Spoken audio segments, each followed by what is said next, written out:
This might sound like a really weird thing to say, but I feel like my stability in quarantine has really come from my imagination, um, both in dreams at night that are taking me to new places and letting me time travel back to people and things from my past, and reading books and watching films and responding to what's happening in the world and being able to challenge myself and imagine how things might change or imagine how our future might be different.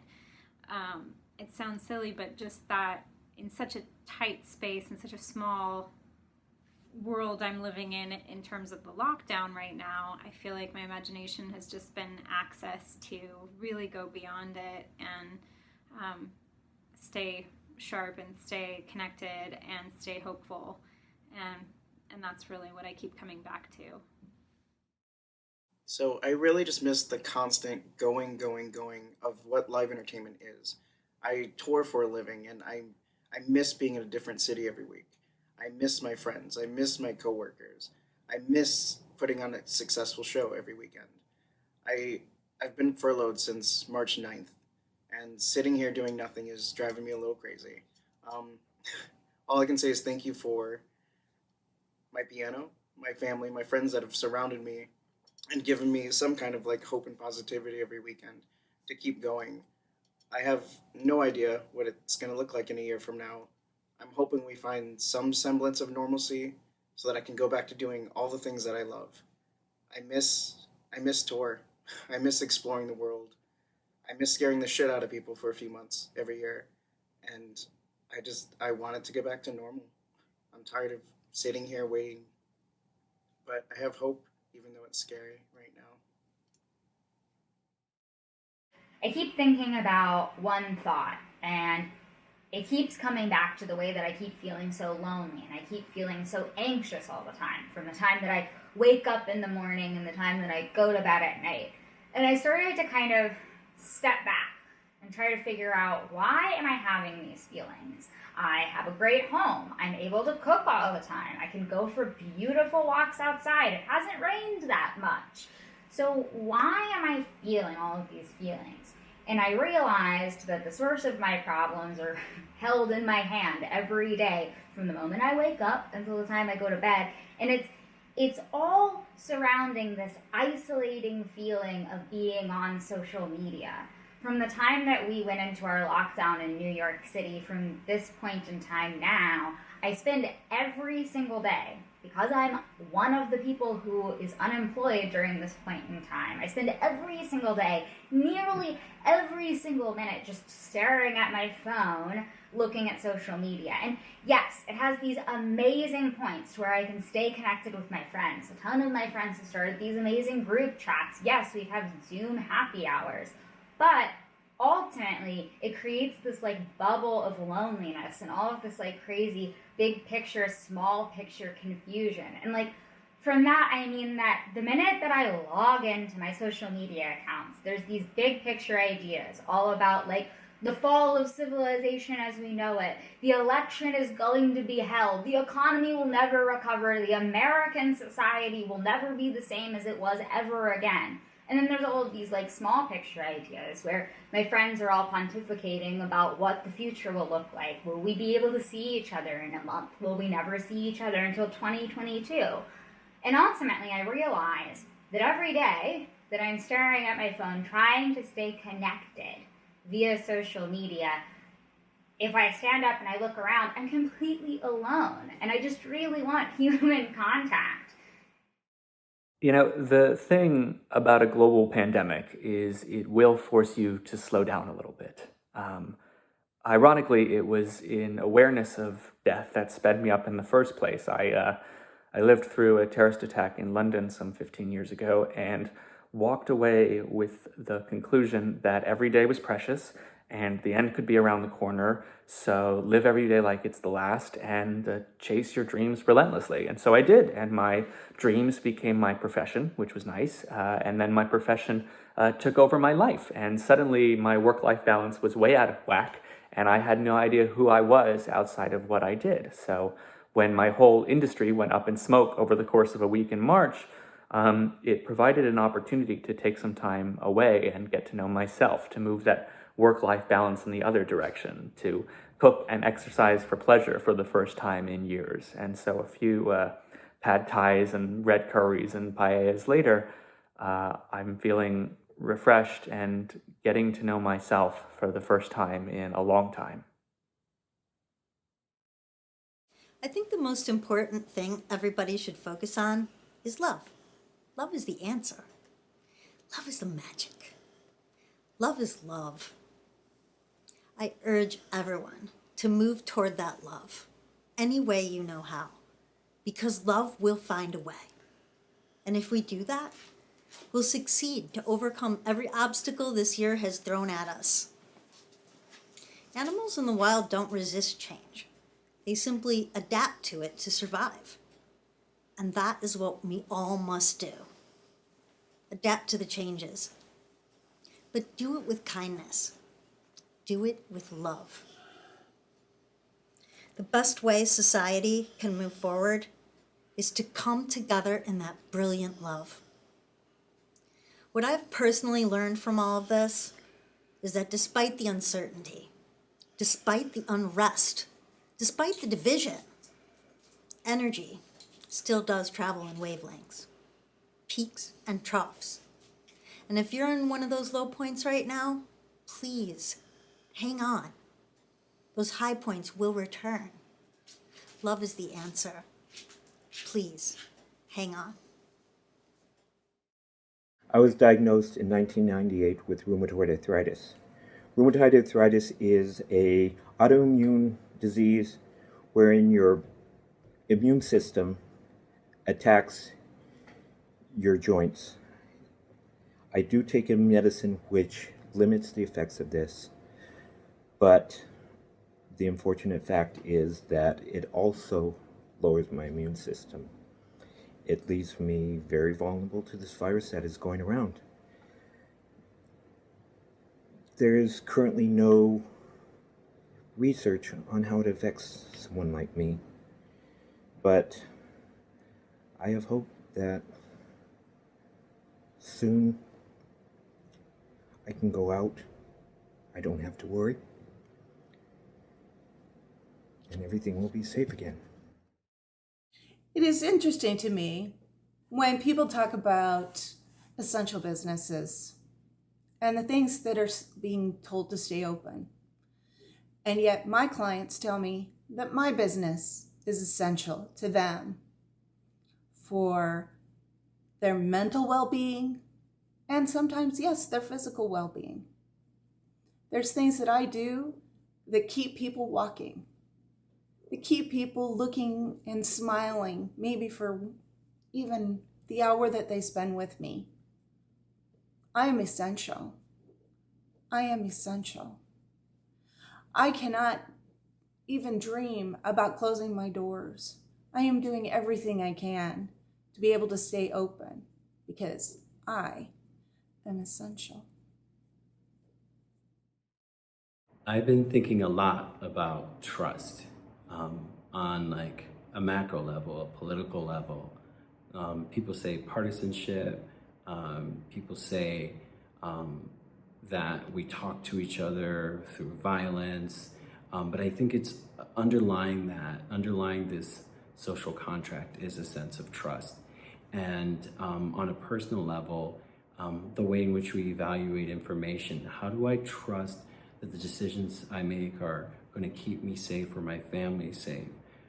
So I've been meditating on that, and I think I want to give space to others to do the same, and hopefully you might do the same, because it's so essential to how we'll walk out of here. So when people think about a 2.0, not going backwards but going forward, I think that's an important element of doing so. The next book in my collection came out when the pandemic was just beginning to escalate, and it wasn't showing its ugly side just yet. So I was promoting for it like I would any other book launch. I was promoting via social media, and I was planning events. I had book signings lined up in Barnes & Noble. I was planning themed book launch parties, and I was preparing for conventions, which is actually the bulk of my marketing. I have a unique style of marketing when it comes to my brand. I dress in original costume of my original characters, and I interact with people in character to promote my work. Now, I wasn't able to do any of that. I wasn't able to market my work. I wasn't able to celebrate it in the way that I wanted it to and get the exposure that it needed. And as I was making a name for myself in the convention community, I said to myself, I need to travel more. I need to do more events. I need to go to more places and more conventions, and 2020 is going to be my year. Since being under quarantine, it's been a definite roller coaster ride, emotionally and physically. I've been physically drained of energy, but it came back from that, and I'm in a much better place physically and mentally. You go through depression and loneliness, but you refocus and you move forward. I've had a job opportunity that's been postponed indefinitely until we come out of this quarantine. Hopefully I'll be able to reconnect with them afterwards and get on board with them. Also, I try to start my own business just before quarantine hit, and that's been put on hold as well, due to the fact that it's just a very hands-on business. But on the other side of that, I've been able to do research for it, so when we come out of this quarantine, I'll have a clear picture on how it's going to work, and it'll be better for the client themselves. Also, what I've noticed too is that my creativity's gotten better. I've been able to do home projects and have time to finish them. Also, social engagement is a big part for me as a part of human growth. I crave working with people and I love that, so it's hard when you can't do that on a daily basis. So all these things you work through, but at this point, I'm rolling with the punches. I have struggled to find words to describe how I am feeling in this first half of 2020. And the only thing I can come up with is disappointed. I am disappointed in my country. I'm disappointed in its leadership. I'm disappointed in other Americans and the selfishness that I'm seeing and the mindset of me against you and no sense of community. And that is very disheartening to me, because without our neighbors, without our friends, without anyone, we would have nothing. We are not an island of one. We are a nation of many. And I think people are forgetting that. And with something as scary as a pandemic, where our survival is literally dependent on us working together and working toward a common goal, it's terrifying that a good part of our nation is not interested in protecting me or you or anyone else but themselves. And with that mindset, it is very scary to go into the next 6 months of 2020 not knowing what's going to happen, not knowing how much longer this is going to last. But I just have to keep telling myself that we will somehow get through this. There are enough good people, I hope, in the world to combat it, and we'll just take it one day at a time. So what's been on my mind lately is the news. Not what's in the news, but the news itself. I used to check in on the other side of the political spectrum to see what the other team was up to. Created cognitive dissonance, and I quickly found that I realized that how biased it actually was. There's so much commentary and opinion mixed in with supposed straight news that really we're just listening to everyone's opinion all the time. And then we're going and we're sharing our opinion on social media as fast as we can to be the first ones out there, to get it out there, to get that dopamine hit of people liking and sharing what we have. And I quickly realized it's not a great way to process the information that's happening around us, especially with today's crazy news cycle that things happen in an hour and then they're gone. It really helps to just kind of slow down. And the other thing I learned that helped me out a lot lately was stop yelling at the wrong people for the change you want to see in the world. I was always yelling at the people that I was never going to vote for, the other political party, yelling at them about what they were doing versus going to my own and my own local representatives and asking for the change that I wanted and threatening my vote that way. I think too often we let them off the hook because both sides are just yelling at the people least motivated to do anything about it. And then they go to their base and they go, look, we must be doing something right. Look how mad these guys are. So that, all these little nuggets have helped out a lot. So is hanging out with my dog. Being a mother through COVID-19 has reminded me over and over to be a source of calm and a source of love, and to model resilience, to model grace, to model the ability to readjust and readjust again and again. I take my role as a mother very seriously, and right now my goal throughout all of this was to find my own wellness so that I could be available for my kids' wellness and help them find joy and meaning every day, whatever it is we needed to do that day. I think our pets have been a great source of therapy for us. Finding wellness each day has been our goal. We get out and we move, we bike together as a family. We have time to eat together and sit and share our joys and our concerns and move through the things that scare us together. And I'm very aware of this time. I'm very aware that it's a gift for us, and I'm very aware of how we are all connected in the world, and finding ways to remain connected, finding ways for my children to remain connected has been more meaningful, as we've gotten creative. And my hope is that, all over the world, people have been able to pause and realize what's important and realize that people are important and people matter, and move a little bit more gently through the world. I'm that probably annoying person who always tries to find the good in any situation. And while, of course, none of us will ever be glad this happened, I'm just trying to make the best of it by concentrating on improving myself, self-education, self-improvement, and watching classes on acting and videos on how to improve the tools and techniques of music production and video production and all the things I do. And with the internet at our disposal, there's just endless resources for that kind of thing. So we couldn't be quarantined in a better time, I guess. I imagine doing this without the internet, and just the thought of that makes me go slightly insane.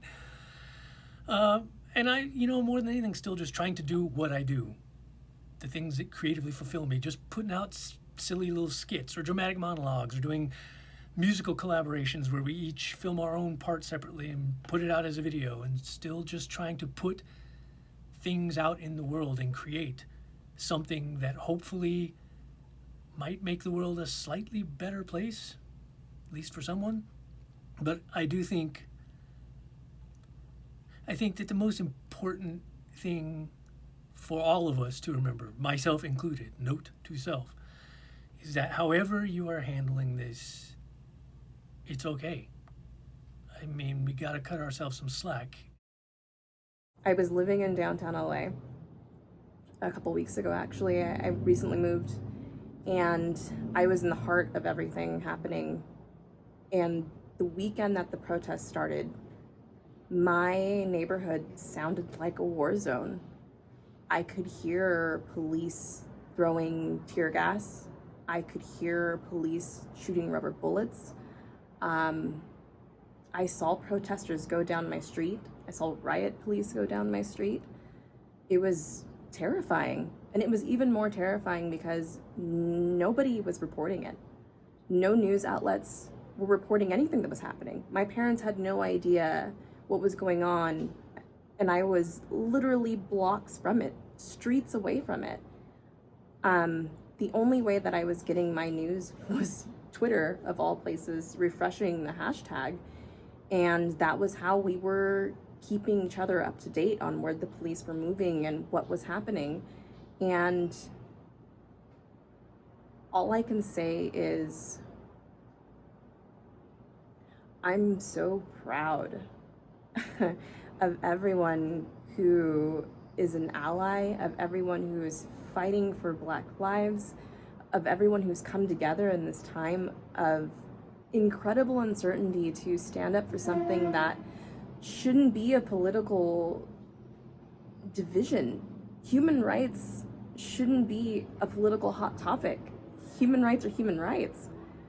And the fact that we're making things like Black Lives Matter or mask versus no mask something that is politically charged is absolutely asinine. Yeah,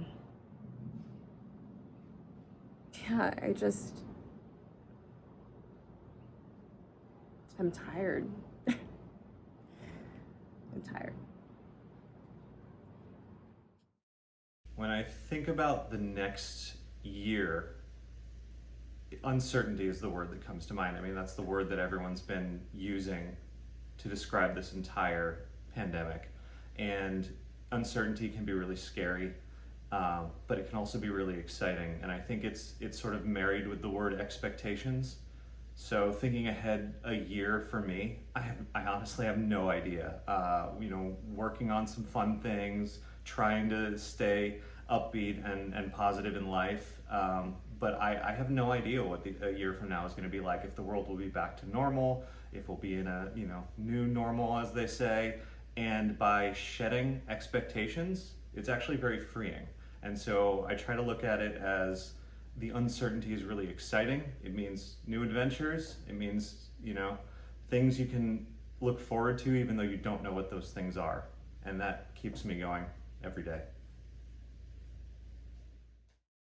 I think what I'm looking forward to most when this is all over is the hope that people will carry with them some sense of the compassion and understanding that's been demonstrated through all of this. I hope people have a greater understanding of how interconnected we really all are, and how our choices can affect one another, and for better or worse.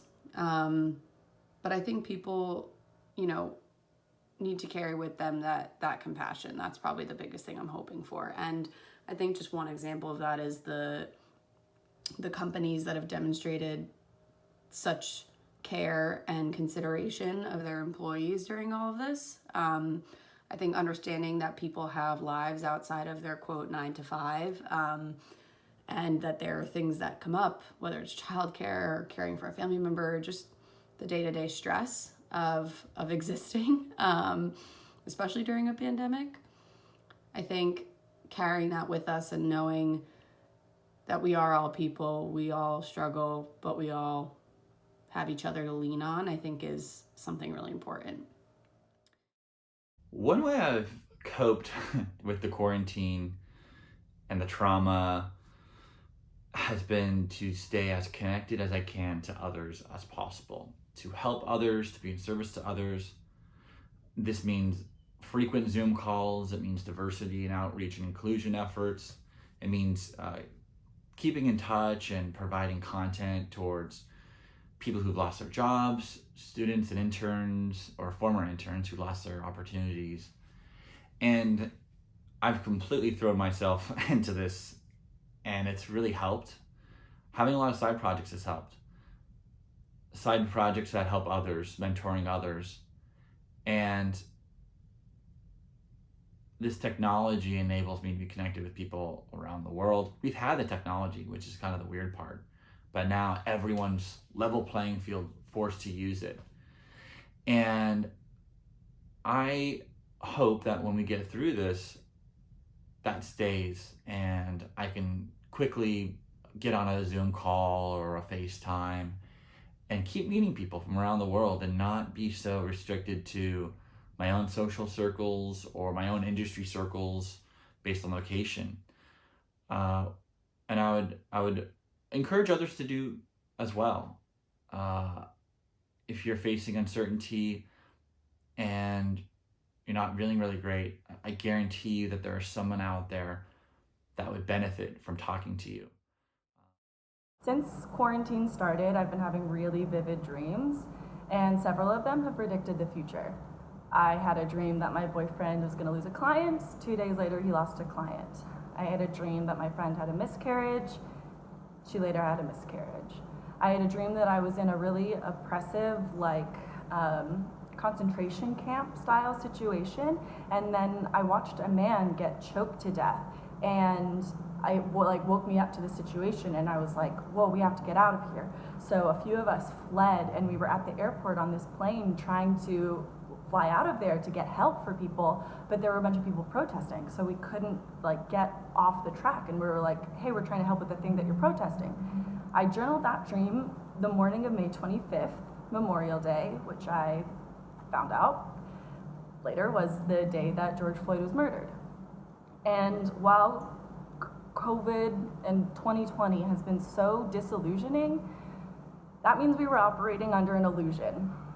And we thought we had control over so many things we don't, but what we do have control over is how we treat people, whether or not we use our blessings and gifts and dreams to help other people.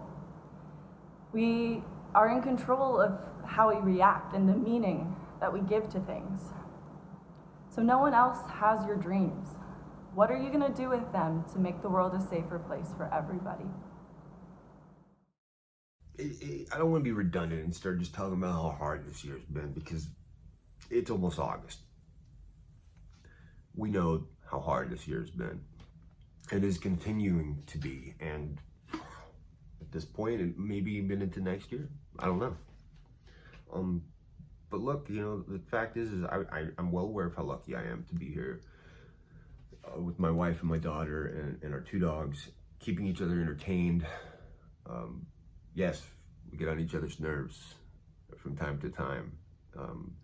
But it's nice to know that I have someone to sit down to eat dinner with and to watch TV with, or to just talk to sit on the back porch with, to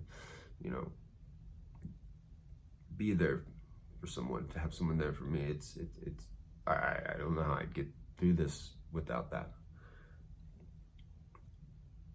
And to think that there's people doing this alone. Make sure you're reaching out to people, because there are people out there that are not having an easy time with this. There are people struggling. The homeless haven't stopped being homeless. The sick are just getting sicker. People are losing their jobs. Yes, there's this craziness happening in the world right now. Absurdity that's happening in the world right now. Things that absolutely should not be happening are happening in the world right now. So be compassionate. Reach out to the people that need to be reached out to. Just love each other, That's what's important right now.